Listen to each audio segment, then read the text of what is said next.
দেখে বিশাল জলরাশি মনে হলেও মাঝ নদে কোথাও হাঁটু পানি, কোথাও হেঁটে যাওয়া যাচ্ছে।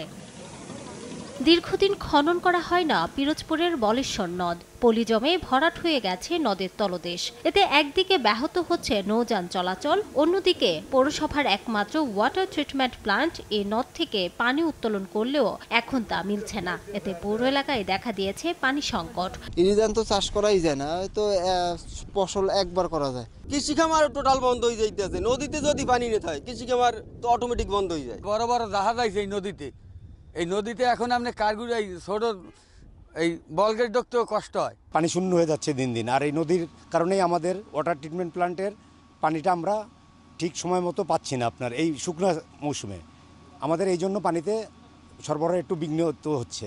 পানি উন্নয়ন বোর্ড বলছে বরাদ্দ পেলে নদ খনন করে চর অপসারণ করা হবে। বালু উত্তোলনের পরে যে বালু ম্যানেজমেন্ট যেটাকে বলি আমরা, স্পয়েল আর্ট ম্যানেজমেন্ট, সেই বালুগুলা কোথায় রাখা হবে এবং বালুগুলা কিভাবে অপসারণ করা হবে জনগণের অসুবিধা যাতে না হয়, এই জিনিসগুলো আসলে মানে ফাইনালাইজড হওয়ার পরে কাজটি বাস্তবায়ন করা যাবে। আর ফান্ডিংয়েরও ব্যাপার আছে।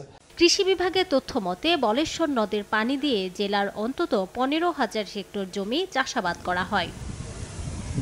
সময় সংবাদ, পিরোজপুর।